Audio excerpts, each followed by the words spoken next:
Seja muito bem-vindo a mais um episódio do Confessional Podcast. Aqui nós vamos falar sobre cristianismo e arte. E temos a presença de dois ilustres convidados. O primeiro já esteve conosco em um episódio, que é nosso querido presbítero Leonardo Galdino. E o segundo é o reverendo Emílio Garófalo Neto. E não é Garofalo, é Garófalo. Importante enfatizar. Ele está aqui com a gente, ele que é pastor da Igreja Presbiteriana Semear, lá em Brasília. Emílio tem estudos doutorais na área de interculturais, na área de teologia, estudou sobre a relação do cristão com o futebol, inclusive, e ele tem conhecimentos de muitas áreas da arte, né? Alguém que escreve sobre isso, alguém que fala sobre isso, e para a gente é uma grande alegria tê-lo aqui conosco e queremos dar as boas-vindas a vocês dois, nossos queridos amigos. Sejam muito bem-vindos, Léo e Emílio. Valeu, agradeço aí mais uma vez o convite e estar do lado aqui de amigos tão queridos.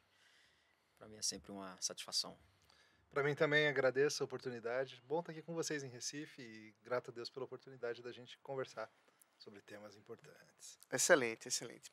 Nosso tema, como já disse, né, nós vamos falar um pouquinho da relação do cristão com a arte. E eu sei que isso é alguma coisa que mexe no coração de vocês. Eu sei que isso é alguma coisa que para vocês é fácil falar. Eu espero que a gente possa, então, discutir um pouquinho desse assunto nas suas várias áreas, né, que isso se relaciona. Mas talvez uma coisa que a gente pode começar a pensar é talvez no problema, muitas vezes, que nós encontramos na igreja evangélica em geral, dos extremos que nós temos entre as visões sobre como um cristão pode se relacionar com a cultura, pode se relacionar com a arte. O Brian Godawa, no seu livro Fé e Cinema, ele atribui duas terminologias que eu gosto, que elas parece que ilustram bem o problema, que é uma visão de glutonaria para com a cultura ou com a arte, e uma outra visão de anorexia para com a cultura e com a arte. E eu queria que vocês pudessem assim expressar, né, rapidamente o que vocês pensam sobre quando os cristãos em geral, né, na igreja evangélica, eles estão lidando com a arte de forma errada. Esse relacionamento extremado entre pode tudo ou o dualismo eu tenho que sair da cultura para poder me relacionar. Começa Léo, depois Emílio faz o gol dele. Faz a jogada aí, Léo. Sempre mais difícil começar, né? Tu cobra o escanteio e Emílio dá a cabeçada. Por isso mesmo que eu vim com camisa de time, né? Pra gente entrar no clima. Bem, eu acho que esse é um problema... na verdade é um problema bastante antigo, né? Esse relacionamento do cristão com a cultura. Mas talvez em alguns países, em algumas culturas, eles encontram... Esse problema encontra uma raiz mais profunda, né? Falando do nosso contexto brasileiro, a gente vive uma cultura um tanto diversificada em certos aspectos. Mas aqui no Brasil, o cristão, de modo geral, ele tem muito problema com a questão da cultura por conta de uma visão, digamos assim, às vezes se demoniza demais a cultura. Né? Um dualismo. Um dualismo, exatamente. Uhum. Então, quando as pessoas elas crescem, né, com essa mentalidade, essa demonização da cultura, qualquer manifestação cultural vai ser problemática para ela. Sim. Então, seja ela qual for. Né? E especialmente, por exemplo, no tocante à literatura, que é um assunto que é muito afim, né, entre nós aqui. A pessoa ela simplesmente não vai ter mais... Ela sequer vai ter o interesse de ler literatura, porque ela já parte do princípio de que aquilo ali não tem nenhuma utilidade. E não é só que não tenha utilidade prática, mas que ele é nocivo em si. Né? Uhum. Então, esse é um paradigma triste que as pessoas, muitos cristãos brasileiros, eles estabelecem e essa é a razão pela qual não conseguem se relacionar com a cultura. Uhum. Mas aí vai ter o outro lado, né, que é o glutão. Né? Se por um lado você tem o cara que não consome nada, você tem o cara que consome de tudo.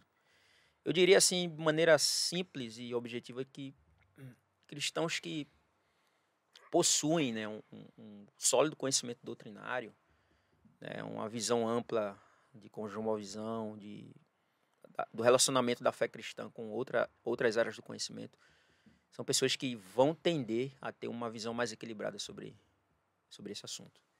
A gente também só não pode cair no extremo, no perigo de, com isso, criar um gueto, subdividir cristãos em classes, né, como se fossem gnósticos, né? Nós temos um conhecimento privilegiado, então vocês aí que... Vocês não conseguem lidar. Vocês sem cultura. Vocês são cultura, né? Não conseguem lidar bem com esse assunto. Eu acho que esse é um outro perigo também que está por trás disso. E Emílio, como é que você vê esse quadro, né, da igreja evangélica lidando com a arte e tal, tua experiência como pastor também? Olha, acho que todo pastor já teve que responder algumas perguntas que mostram bem onde o coração está, né? Onde o coração das pessoas está. Pessoas que chegam pra gente e perguntam, pastor, posso assistir esse seriado aqui? É um seriado específico. Game of Thrones. Esse é um dos que perguntam, mas são vários. Em geral, né? The Office. Ou The Office. Ou, pastor, eu não consigo entender um crente que perca tempo assistindo tal coisa. Aí já é um negócio assim de perder tempo. E não é só arte, é claro, a gente está falando especificamente de arte, mas é cultura como um todo, né? Desde pessoas que falam assim, futebol, né? Chama a bola de futebol de os ovos do diabo, coisa e tal. Nossa! Tem essa eu nunca tinha visto. Essa é boa. Tem esse tipo de coisa, sabe? Acontece. Então tem muita gente que tem essa visão mesmo, de que o único jeito do cristão seguir nesse mundo é com essa retirada do mundo, essa anorexia, né? E você não deve ouvir músicas, como se diz, música do mundo, filme do mundo, qualquer coisa do mundo. E é interessante que isso geralmente é só nessas expressões artísticas que as pessoas tendem a se incomodar. Elas não se incomodam com outras partes, por exemplo. Ela não deixa de ir num restaurante porque o dono é descrente. Ou a comida não foi feita por alguém que é crente. Isso. Calçar um tênis. Calçar um tênis. Ou quando ela vai lá comprar um Volkswagen novo, ela não pergunta se o engenheiro que Exato. era Tinha crente feito ou descrente. oração antes ou não, né? Se o iPhone que ela usa, Mas né? em particular, acho que por causa da arte, porque as pessoas têm muito forte a ideia de que a arte, e correta no sentido de que sim, a arte consegue mover nossa mente, nosso entendimento das coisas de um jeito que, de repente, outros objetos não. Então, já ouvi essas objeções assim, dizendo, peraí, pastor, se uma música não foi feita intencionalmente para glorificar a Deus, então ela foi feita para glorificar o diabo, é um instrumento do diabo para dominar a mente dos crentes e desviá-los do caminho. Então, veja, o que passa aí tem algo no meio. Não é tudo ou feito para glorificar a Deus ou intencionalmente feito para servir ao diabo, né? Tem algo no meio aí, que a gente precisa pensar em doutrinas como graça comum, pensar sobre o ser humano como imagem de Deus, que essas coisas todas ajudam a gente a ver o fato de que descrentes são capazes de produzir obras artísticas cheias de verdade, cheias de beleza, coisas que podem mover o nosso coração, que podem descrever corretamente várias coisas do mundo. E se a gente não tiver esse entendimento, a gente vai realmente querer ir para esse dualismo de qualquer coisa que não foi feita explicitamente em honra a Deus deve ser rejeitada, porque senão vai ser uma má influência para o nosso coração e tudo mais. Começa por aí. Eu tenho um amigo, pastor, que vocês também conhecem, que uma vez eu estava na biblioteca dele e ele tinha um disco duplo do Chico Buarque. E eu peguei o disco dele e eu falei, cara, o que você vai fazer com isso aqui? Ele disse, não, quero dar isso aqui. Eu tô cansado do Chico Buarque ficar invadindo minha mente. Então, acho que uma pergunta que vale a pena considerar do que vocês estão falando mas também é verdade que a arte, ela penetra em áreas do nosso ser, em nosso coração, e comunica alguma coisa. Como é que um cristão vai lidar com isso, considerando a comunicação que está sendo feita a partir de uma perspectiva que realmente não glorifica a Deus, ou de pessoas que realmente não têm o interesse de anunciar as verdades de Deus? E aí que entra um aspecto de, não é relativismo, mas há um aspecto de maturidade para o consumo artístico, em certas formas. A gente não quer criar uma classe elitista entre crentes, não é isso. Mas é justamente porque a arte tem o potencial de formar a nossa mente que às vezes uma pessoa vai me perguntar, pastor, eu devia ler esse livro aqui? E talvez eu vou dizer assim, espera um pouco mais, vamos fortalecer um pouco mais a sua fé antes de você entrar nessa linha, ou alguma coisa assim. A gente confia na maturidade das pessoas também, mas a gente sabe que maturidade precisa ser treinada. As pessoas precisam crescer. Então, pode ser que algo para o que ainda é fraco, lembra? Paulo transita nesses termos, o irmão fraco, o irmão forte. A gente deve evitar mesmo. Mas à medida que a pessoa vai crescendo, a consciência está forte, a mente foi sendo formada à luz das escrituras, essa pessoa possa ter acesso a mais coisas sem que aquilo bagunce a sua visão de mundo. Mas pelo contrário, a sua visão de mundo cristã consiga entender o que é aquilo e tratar corretamente. Sim. Eu acho às vezes até que também tem assim casos assim claramente que as pessoas simplesmente muitas vezes não se dão o trabalho de averiguar o que ela está criticando. Vou dar um exemplo aqui. Por exemplo, Eric Clapton tem uma música chamada Cocaína. Uhum. E uma vez eu estava ouvindo essa música no carro e até a minha esposa, ela olhou assim, essa música é nome Cocaína? O que é isso? Você está ouvindo? O que é isso, Leonardo?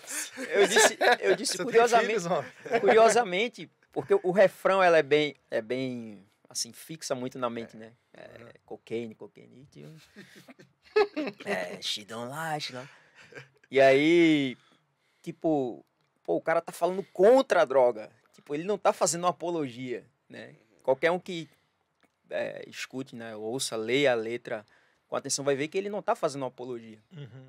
Então, muitas vezes a gente, que é cristão, a gente tem a gente não se aproxima porque a gente já acha que o troço, porque não foi feito por um crente, porque não foi feito intencionalmente com o propósito de louvar a Deus, é algo que deve ser descartado assim, de maneira imediata. Primeira, né? De primeira, né? Sem você averiguar. Isso se dá com música, isso se dá com arte de modo geral, com literatura, com muitos assuntos E eu acho relacionados. que o grande problema em decorrência disso, Léo, é que você... O que você cria, né? Você cria uma cultura gospel. Então você tem a Isso. roupa gospel, a comida gospel, Sim. o filme gospel, o livro gospel, você tem a mesa gospel, Tem uma o bolha, né? microfone gospel. É. Assim, como se a vida ela fosse simplesmente questões sobre isso. Óbvio que a gente sabe que, de fato, nós estamos num mundo onde existe uma batalha entre dois povos, né? Se a gente pode falar assim, entre a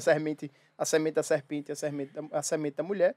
Mas a gente também sabe que, muitas vezes, a gente tem que pensar sobre graça comum, nesse movimento de diálogo, mas sempre lembrando da antítese, né? A gente não pode só se relacionar, mas também... Não, vamos fazer esse guetinho aqui, que não é o gueto dos que são extremamente culturais, mas é o gueto daqueles que só consomem o que é gospel. Né? E que, infelizmente, muitas vezes, uma qualidade muito duvidosa. Duvidosa. Eu não sei o que vocês acham, né, sobre a cultura gospel, que parece ser a saída de muitas pessoas para tentar viver nesse mundo sem ser dele. Muitas vezes você acaba sendo até mais perigoso porque você vai pôr seus filhos para assistir aqueles filmes, eles foram feitos por crentes. Então tá tudo bem. Mas não necessariamente. Às vezes você vai ver, vai ter uma teologia super nociva. Sim. Uma teologia ruim, uma teologia não bíblica, mas foi feito por crente. Então, às vezes é melhor que seu filho assista filmes feitos por descrentes, sabendo que são, do que necessariamente algo produzido por gente que está aí, teoricamente, trazendo a cosmovisão bíblica. Né? É muito uma questão de você treinar sua mente para avaliar a cultura, né?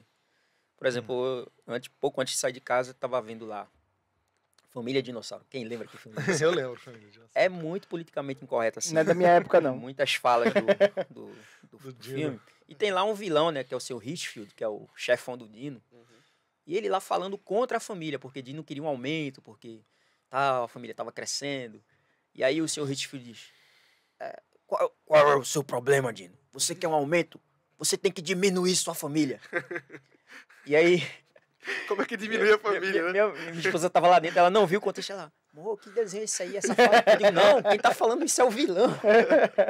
Então, assim, vamos analisar quem tá falando, quem tá sugerindo o troço. Né? Porque na arte você vai, às vezes, precisar representar o mal. Sim. Você vai ter que botar falas perversas, coisas erradas.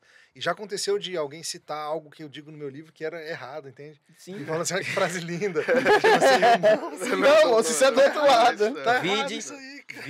Vide as cartas de um diabo ao seu aprendiz, né? Exato. Imagina a sua mãe crentona lendo. Meu filho, o que tá fazendo com o livro? Carta de diabo. O diabo escreveu a carta e tu tá lendo. Tinha que queimar essa desgraça. Né? Então é mais ou menos por aí. Essa É um exercício, assim, de suspensão da descrença, né? Mas tem um outro aspecto que eu queria que vocês comentassem dessa questão da arte ainda dentro do movimento gospel, é que parece que ela é serva da evangelização.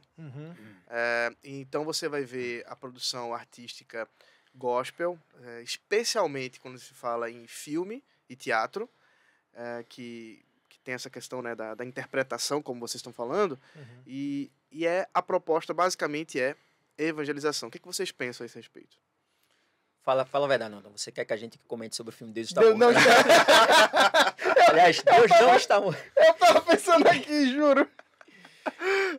Mas fala aí. Vou deixar pra vocês aí. Cara, eu não vi esse filme. Ainda bem. Infelizmente eu vi. Vimos. A gente pode fazer um paralelo com o futebol, né? No livro Futebol é Bom para Cristão, eu tento mostrar que o futebol pode ser algo bom em vários níveis. Porque a gente costuma pensar assim, é bom, né? Ajuda a evangelizar. Porque aí você faz amigos e tal, então você usa analogias esportivas para... Não, cara, é bom porque é gostoso, e é um esporte, é um jogo, é algo que nós inventamos com a nossa criatividade dada por Deus. Mesma coisa com a arte, sabe? Eu não creio que você tenha que evangelizar através da sua arte, mas eu creio que a sua cosmovisão cristã tem que estar presente na sua arte. Tem que, de alguma forma, fazer diferença. Não de uma forma, assim, necessariamente explícita ou necessariamente... Ou piegas, né? Ou piegas, ou algo assim. Mas você é um cristão fazendo arte e, naturalmente, se a sua mente está sendo moldada pela palavra de Deus, a sua arte, que resulta dos esforços da sua mente, da sua emoção, do seu pensamento, vai ter traços disso. Mas, realmente, você não tem que ser assim, todo filme que eu tenho tem que ter um momento evangelístico. O apelo. Ou um apelo. ou toda música que eu faço, ou qualquer coisa que eu produza, de alguma forma tem que ter ali um apelo evangelístico. E isso fica muito claro, por exemplo, quando a gente vai para artes plásticas, pintura. Então você só pode pintar cenas bíblicas. Ou você não pode pintar um quadro bonito que mostre uma praia, alguma coisa assim, porque como que você vai fazer evangelismo através de pintura se não for pintando cenas bíblicas assim por diante? Então o artista fica limitado. Se a gente der um passo para trás, até pode se pensar que dentro desse movimento há realmente uma perspectiva de que tudo que o crente faz, ele tem que pensar em evangelização. Então, na verdade, assim, a igreja, todos os eventos da igreja, tudo que ela faz, ela tem que estar pensando em ganhar almas. Então, a pessoa vai para casa, ela tem que estar pensando em ganhar almas. O que vocês acham dessa super ênfase evangelística em relação ao cristão em geral e especificamente essa questão da cultura? Ela é bíblica? Quer dizer, ela realmente... É só isso que Deus nos colocou aqui para evangelizar. Ponto. É isso. É mais do que isso. Isso também. Inclui isso. Inclui isso. Mas quando a Bíblia fala quer comais, quer bebais, fazer para a glória do Senhor, ela não está falando coma evangelizando ou beba evangelizando. Ela está falando coma com gratidão ao Senhor pelo alimento que você recebeu. Beba também, desfrute da sua família, desfrute das coisas boas que Deus te deu. E o evangelismo é algo que está na nossa mente, porque nós queremos compartilhar a boa nova de salvação. Mas eu não tenho que passar o meu dia inteiro de trabalho tentando achar uma portinha para uma evangelização. Se aparecer uma oportunidade, eu vou pegá-la. Mas eu não vou ficar ali trabalhando, forçando e dando um jeito de acontecer isso. Mesma coisa na minha produção artística ou no meu cotidiano, nos relacionamentos familiares, e assim por diante. Você chama sua mãe descrente para almoçar. Você tem que ter como objetivo almoçar com sua mãe e desfrutar da comunhão com ela. Não somente tenho que achar um jeito de enfiar um evangelho aqui nessa conversa de alguma forma. Se Deus quiser, vai aparecer uma boa oportunidade, mas você está ali para amar e desfrutar da presença da sua mãe. Cara vai tacar um folhetinho evangelístico dentro da feijoada. Quando a mãe der a conchada, ela vai... É isso. Meu filho, o que é isso aqui? Foi pra isso que eu lhe trouxe aqui, mãe. Sopa de letrinhas, aí o cara já coloca lá com o versículo bíblico. Exatamente. Uma coisa que eu acho que a gente até fez essa pergunta para Léo, eu queria ouvir a opinião de Emílio, que é sobre... Ver se concorda, né? A gente bota um contra o outro, né? É legal. Nós somos do mesmo time, cara.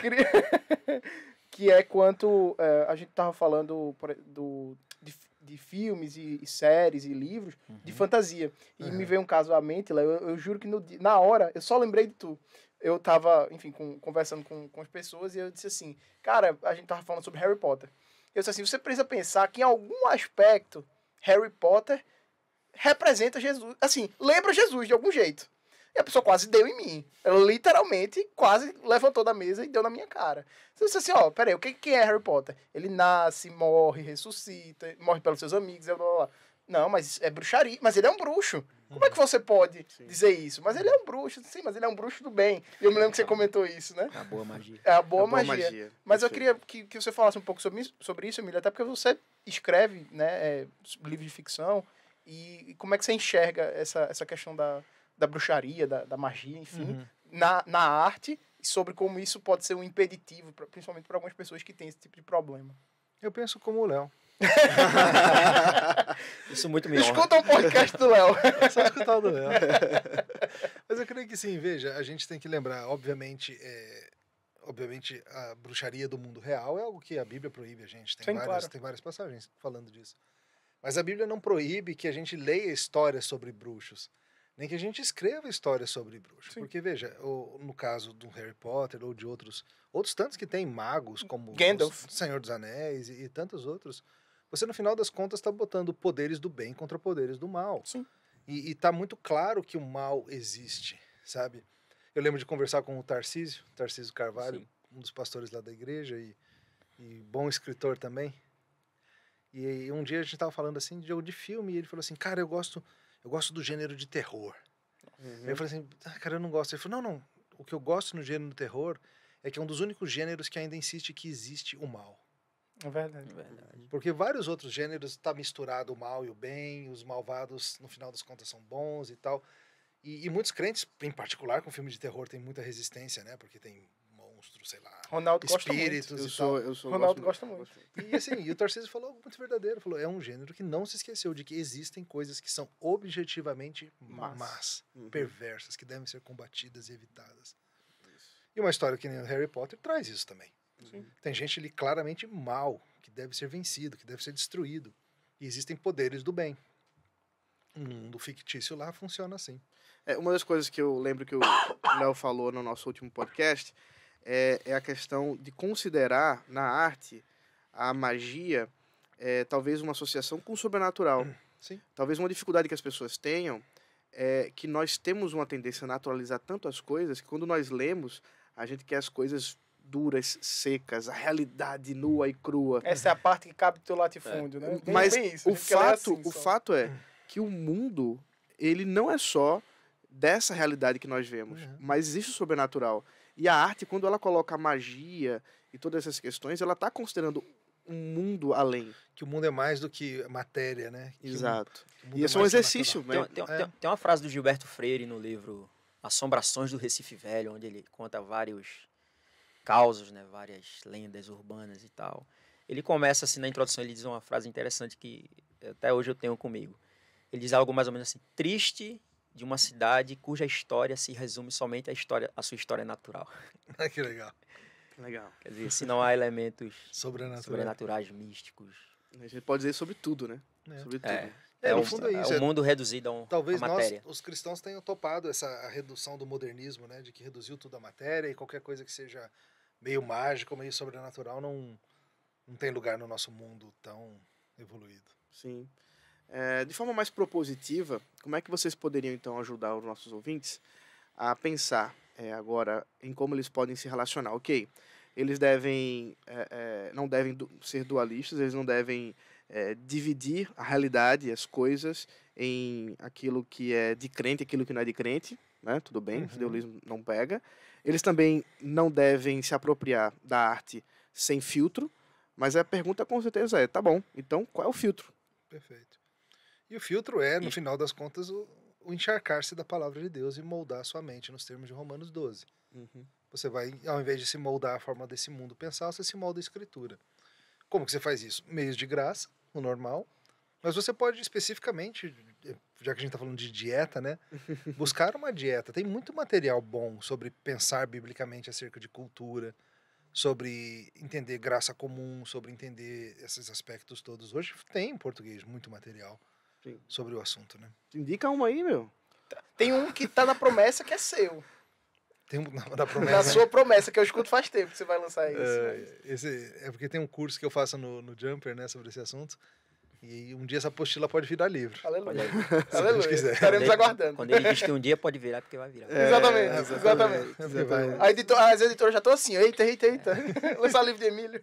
Mas se vocês puderem indicar, talvez, uma coisa que as pessoas possam buscar nesse sentido, assim, ajuda, né? Alguém que tá perdido, ou tá ouvindo isso aqui dizendo, caramba, ok, me ajuda aí, me dê algum direcionamento. O que vocês Acho que sugerem? o clássico Schaeffer, né? A trilogia. A trilogia clássica boa. de Schaeffer. Ele tem também a Bíblia, a Arte e a Bíblia, eu acho que é assim que foi Isso, traduzido. Acho que pela Ultimato, né? isso. Tem muitas questões interessantes ali. Livros de cosmovisão em geral. Cosmovisão. Como os do James Sire, por exemplo, O Universo ao Lado. Esse é um livro que ajuda a pessoa a tentar ver como existe uma complexidade muito maior do que simplesmente isso é de crente, isso é de descrente. Existem muitas formas de enxergar o mundo e muitas formas de tentar falar sobre o mundo, que a arte, de certa forma, é isso, uma tentativa de falar sobre o mundo e a nossa experiência a respeito dele. É comunicação, né? A gente tem É. que lembrar disso. Eu lembro esse livro que eu comecei falando dele, do Brian Godawa, em inglês é Hollywood Worldviews. Então, são cosmovisões de Hollywood. E é um livro que eu citei na nossa conversa anterior. Isso, esse é um bom também. E eu acho que é um aspecto interessante a gente considerar. É que quando nós estamos apreciando a arte, seja ela qual for, existe cosmovisão ali. Né? E nós podermos detectar a cosmovisão vai nos ajudar também a ver aquilo que é do aspecto bom e do aspecto ruim da coisa, né? E poder fazer esse filtro. Mas nem só de apreciação vive o homem também, né? Não, Tem de produção também. tem de Olha aí. produção. E aí, Emílio, como é que escreve aqueles livretos lá? Emílio? Fala aí pra gente, conta aí. Então, o crente precisa produzir arte, né? A gente tem que lembrar disso. Há muita produção artística sendo feita por cristãos, de várias formas. Eu acho que a mais comum, mais conhecida é a musical, né? Onde a gente mais facilmente vê que tem crentes fazendo arte. É no ramo da música. Seja música para adoração ou não. A gente não está falando só de música congregacional, né? Música para cantar na igreja, mas música.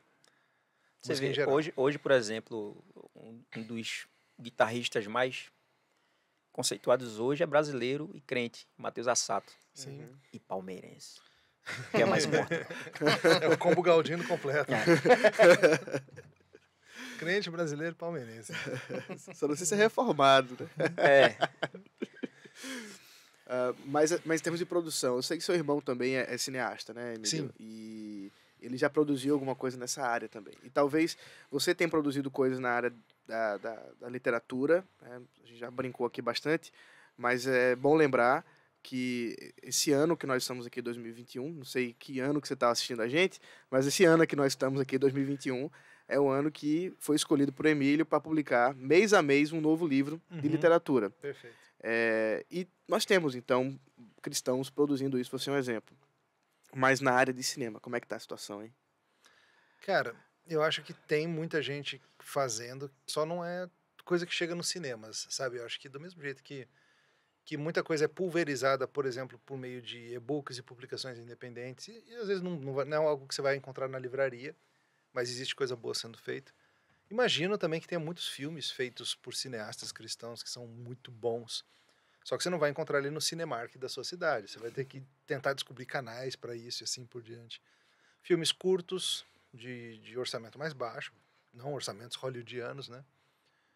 Mas é difícil encontrar. É difícil. O que vocês acham da série Chosen? Nunca assisti. Nem eu. Sério? Também não. Puxa. Mas o nome é auspicioso. A série dos discípulos, né? É sobre Eu já ouvi Jesus. falar é muito, sobre Jesus. Eu já ouvi falar muito bem, É sabe? uma produção boa, uma produção interessante, menos caricata, pelo menos que me Certo. parece, dos termos em Jesus. Mas, enfim, vamos Pra rua que vocês sabem. vamos para vocês sabem, né? Mas eu lembro que você tem um blog, eu não sei se você atualiza esse blog ainda, alguma coisa Reels. O Real Thinking. Esse é um blog que a gente começou quando eu morava nos Estados Unidos, eu e os outros pastores lá da igreja. Ele tá meio mortão mesmo, mas por um bom tempo a gente fazia realmente esse tipo de análise teológica de filme, sabe? Ele existe ainda, você acha? Eu acho que tá lá. O arquivo, ele não tá sendo atualizado, mas o que a gente fez tá lá.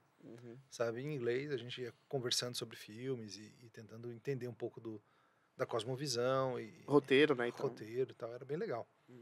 Mas aí aquele negócio, cada um seguiu o seu caminho e a vida aconteceu, né? Em termos de literatura, então vamos voltar um pouquinho para a literatura. Eu sei que Léo, isso mexe com o coração dele, né?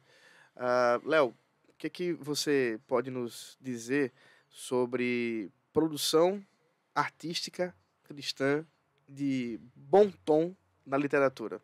Não pode citar Emílio, porque senão fica zoado. Senão fica muito... Bairrismo.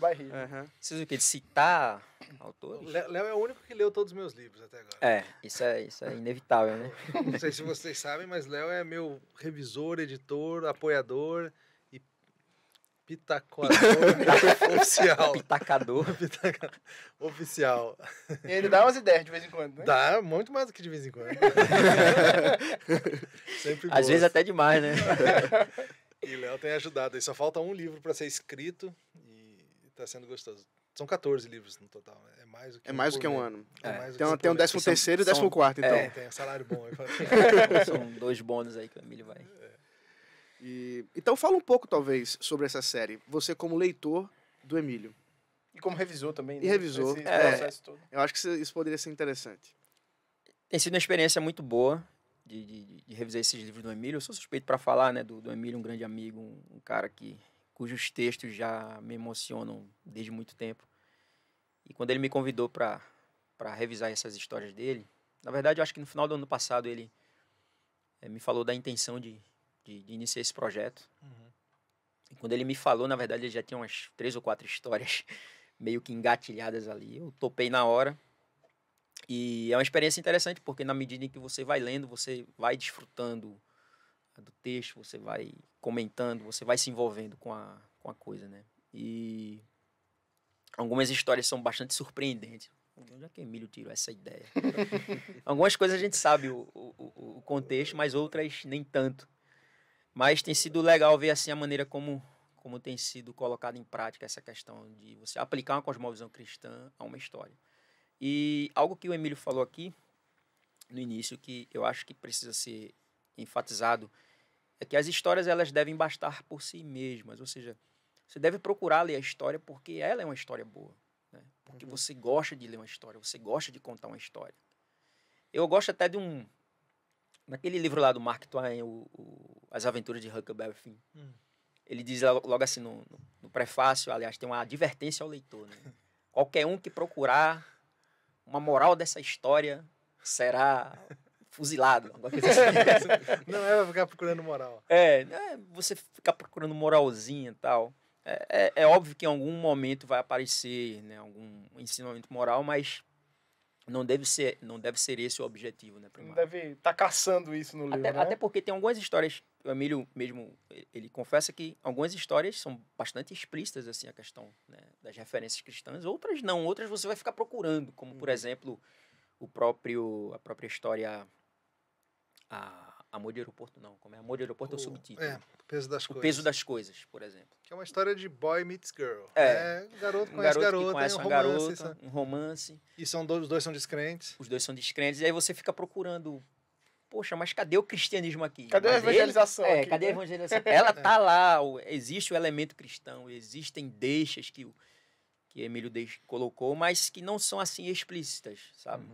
Então, assim, o leitor ele precisa ter essa maturidade de ler uma obra, né, sem ficar procurando... E se deleitar com E ela. se deleitar com a história. Sem né? a crise. Exatamente. Sem ficar com nóia. Até porque esse casal vai aparecer numa outra história, né? Eita, olha aí. Olha o Tem spoiler. muitos spoilers por Não, aqui. mas já Segura foi aí. escrita, não é nem já spoiler. tá público. Já saiu? Já tá público, saiu, já. já Quem É que eu tô leu. esperando o box pra poder ler. Eita. Então, assim, você vai ver a evolução ali dos acontecimentos, você vai desfrutar simplesmente. Entende? E muitas vezes é isso, é tentar descrever a vida, inclusive dos descrentes, com amor e respeito e talvez indicar para eles algo que está faltando e onde poder encontrar de uma maneira sutil, de uma maneira amável. Na história lá da Road Trip, Uhum. qual o nome mesmo, amigo? São tantas histórias. Lá onde o coração faz a curva. Lá onde o coração faz a curva, você tem um filho com um pai extremamente imperfeito, mas que ainda assim é o pai dele, e ainda assim o filho aprende muito com o pai, entende? Um pai cheio de defeitos, cheio de problemas, mas que no final das contas ainda tinha algo para ensinar pro filho, né? E assim, é claro que eu terminei em lágrimas nessa história, não só eu, mas eu também, cara, foi difícil escrever aquilo. Eu imagino. Então assim, então é isso que o leitor precisa entender. Não tem uma moralzinha assim, tipo como o Matheus colocou aí, essa evangelizadazinha que básica, poxa, é como se Emílio, eu até lembro que em uma das histórias Emílio estava até um pouco incomodado, né, Emílio? Poxa, Léo, essa história aqui ela não tem assim uma pegada, digamos assim, as pessoas vão ficar se perguntando. Cadê a doxologia no final? Isso. Não tem nenhum solo deu glória. Eu disse, cara, ninguém se converte. Não força, que do jeito que tá ótimo. E prova disso é o feedback que os leitores, né, dão no Google, no Goodreads, no Twitter, nas redes sociais, enfim, daquela história que aparentemente não tinha nada assim de aspas cristão nela, mas que tem tanto cristianismo ali, né? Aparentemente não tem, mas tem. Sim. Emílio, agora vamos fazer o inverso, né? Bora. Então a gente ouviu Léo enquanto leitor e Emílio enquanto escritor. Então nós temos pessoas que estão nos ouvindo que talvez tenham desejo de escrever, talvez tenham desejo de produzir cultura, ou produzir arte, né? A partir de uma cultura, de uma cosmovisão cristã. O que você tem a dizer sobre esse teu trabalho, essa forma como você faz? E acho que tem uma curiosidade nesse sentido, assim, porque eu sei que às vezes parece que é um negócio muito psicográfico, né? O cara vai escrevendo, o cara nem sabe onde vai chegar. A pena toma conta dele. Né? Isso. Então, conta um pouquinho pra gente isso aí. Certo. Eu acho que essa questão da formação da cosmovisão, ela entra muito nisso aí. Às vezes as pessoas gostam de perguntar para nós, pastores, coisas como: o que vocês fazem para incentivar os artistas cristãos da sua igreja? Como se a única forma de fazer isso fosse abrir o culto para manifestações artísticas. Certo. Eu costumo responder por meio de, na minha pregação, formar a cosmovisão deles, para que a arte deles venha com isso. Então eu estou tentando ao mesmo tempo ajudar as pessoas por meio da minha função de pastor e também eu mesmo produzir isso. Hoje a escrita ela é algo que, em termos de tempo, é secundária. O meu trabalho é cuidar de uma igreja, eu sou pastor em tempo integral, então isso demanda muito tempo. Mas eu gosto tanto do ofício de escrever que acaba sendo o meu lazer, meu principal lazer. Hoje em dia eu costumo escrever de noite, dá umas 10 horas da noite, casa em silêncio e tal, ligo um jogo de basquete ou de futebol americano, sento com o computador e fico escrevendo por uma horinha, escrevo uma história, amanhã eu continuo. Ou às vezes na hora do almoço estou lá cansado e tal, quero desfrutar, ponho uma playlist inspiradora, sento e escrevo. Então escrever é um negócio que, primeiro, precisa partir de um desejo de contar histórias, e eu acho que ninguém vai escrever bem se não for um leitor interessado, sabe? É de muito ler mesmo que você fala assim, cara, gosto tanto de ler histórias, eu quero criar as minhas. Então começa por aí. E ler variadamente, sabe? Você precisa ler histórias policiais, histórias de ficção, histórias de romance, essa variedade de linguagem vai formar a sua mente de leitor e de escritor também. Você tem como aprender a melhorar, tem muitos manuais de escrita, tem muitos guias de escrita criativa, como criar diálogo, como deixar ganchos, tem mais sobre isso. Às vezes as pessoas acham que é um negócio que a pessoa ou tem o dom ou não, como se não fosse algo que você pode trabalhar, como toda arte é assim. Você estudou sobre isso? Eu li alguns livros sobre isso, mas desde o ensino médio, treinava em redação, tinha professor, todo mundo passou por algum treinamento de escrita em algum momento da vida, né? Sim. Mas como eu fiz faculdade de jornalismo, então também tinha muito disso. Como escrever claramente, como formas específicas. Às vezes até tem que cuidar, porque o treinamento de jornalista às vezes quer simplificar demais e tudo mais. Mas a gente tem como aprender. É a mesma coisa com o músico. Ninguém fala assim, fulano tem dom pra música. E pode ser que exista gente que pega um piano e sai tocando assim, o autodidata, mas a maioria das pessoas precisa fazer aula. Precisa fazer aquelas escalas 1 milhão de vezes, precisa fazer isso tudo. Então escrever bem é reescrever, como já foi dito por alguém. Nenhuma dessas histórias, antes de chegar no Léo, eu já escrevi elas 3 vezes cada uma, sabe? Aí chega nele, um revisor bota os seus olhos profissionais também, vê Muito mais do que ortografia, mas ver, ó, essa frase não fez sentido. Às vezes na nossa cabeça fez, né? Mas O som, né? O som da... ou a sonoridade não tá sonoridade. legal, ou isso tá repetitivo, alguma coisa assim. Então, eu primeiro reescrevo várias vezes, aí eu reescrevo à luz das observações dele. Então, isso é você realmente trabalhando aquela arte, preparando o texto. Porque muitas vezes as pessoas querem... Acho que é isso, vou sentar ali, hoje... De saiu um primeira, livro. Vou vai receber sair, e vai. Não quero nem reler esse negócio, sabe? Sendo que uma das partes mais dolorosas para mim, e gostosas também, é quando eu termino de escrever um livro, eu imprimo o manuscrito inteiro e eu vou com um canetão vermelho e releio tudo. E marco, risco, corto parágrafos inteiros, falo, as isso fotos aqui não disso são faz incríveis. sentido. As fotos lá redondas, isso aqui tá errado. Esse parágrafo está um lixo, sabe? É muito engraçado. Aí corta a palavra, sinônimo, explicar melhor, sabe? Porque é isso, escrever é reescrever. Uma curiosidade de leitor, né? Quando você vai escrever uma história, você já tem ela já tem o final dela em sua mente? Cara, varia muito. Tem algumas que eu começo, assim, eu sei onde eu vou começar, onde eu vou terminar. E assim, a história já tá mapeada aqui bonitinho. Às vezes eu começo com um fim, como essa que o Léo falou, do pai. Eu meio que tinha a cena final. E eu falava, eu preciso fazer esses dois chegarem aqui. E eu preciso criar uma história que leve a essa catarse emocional desse momento. E assim, então, às vezes eu tenho só um começo. Às vezes eu tenho uma frase na cabeça, assim, que surge uma ideia. Vulcão pura lava. Tipo, Foi vulcão uma pura frase. lava. Foi exatamente, foi vulcão pura lava. Foi uma frase, assim. Falei, cara, vulcão pura lava. Isso daí é história. Porque eu pensei, cara, isso é a típica coisa que moleque de 12 anos fala, sabe? Foi massa, cara. Foi vulcão pura lava. E aí a gente, como que eu posso fazer? Eu falei, sabe uma coisa? Eu tava com vontade de fazer uma história que fosse uma troca de cartas de amigos, que a gente só lê as cartas. Então eu falei, vai ser essa. E do vulcão. Poxa vida, e se eu começasse assim, 2 meninos que se conhecem por causa de explosões de vulcão? Aonde que tem muito vulcão? No Havaí tem. Aí na Itália tem o Vesúvio. Então já sei, vai ser um moleque italiano e um moleque havaiano que por causa da explosão do vulcão no mesmo dia nas cidades deles, começa a se corresponder. E eu vou ver onde a vida deles vai dar. Não tinha a menor ideia de onde a vida deles ia chegar. Mas escolhi um ano, escolhi uma época e comecei a trocar cartas entre eles. E eu gosto dessa pesquisa, sabe? Então você pesquisa também. Pesquisa, porque veja, a história começa nos anos 90. Então eles estão trocando carta, eles estão falando. Aí eu fui ver qual que era o filme que estava fazendo sucesso no cinema em 91, 93. Parque dos Dinossauros. Opa, vou botar aqui então. Robocop, não sei o quê. Aí um pergunta, você já viu Robocop? Gostou daquela cena, sabe? Então vou tentando, essa parte da pesquisa eu gosto muito. Escolher lugares, eu uso muito Google, Street Viewer para passear, entendeu?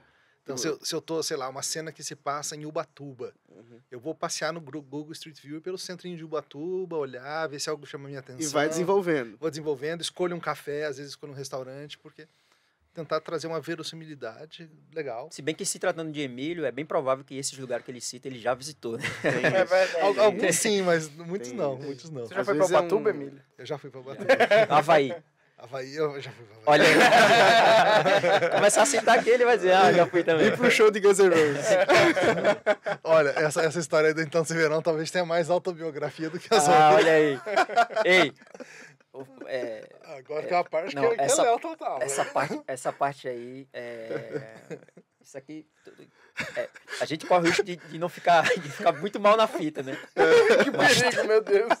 O que vai sair disso? É Uriel. Quando começa assim... Qualquer coisa, Uriel Todo corta. Éder Caetano já teve a sua Veroniquinha, né? Sim, cara. Nossa. Todo rapaz crente já sofreu na mão de uma Veroniquinha na sua vida em algum momento. Friend zone.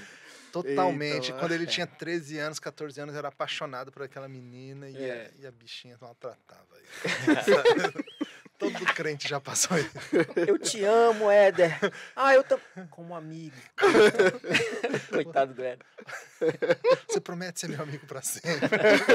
Esse tipo de coisa. Promessa difícil. Mano, não era o que eu esperava.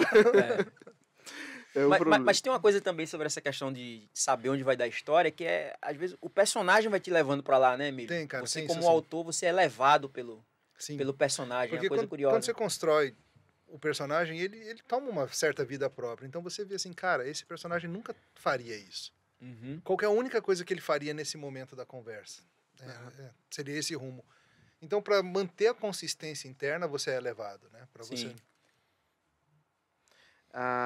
Uma coisa interessante de ver é que você tem trazido assuntos e temas dentro das suas histórias, como a gente estava conversando aqui, bem a vida como ela é, por aqui. E você pensa em escrever mais nessa área de fantasia também? Sim, tem... a coleção Ano de Histórias eu tentei à mão também em vários estilos de texto. Você tem romance de formação, que é esse Então Se Verão. Você tem uma história mais romance no sentido de boy meets girl, né? Garoto conhece garota. Você tem uma que é troca de cartas.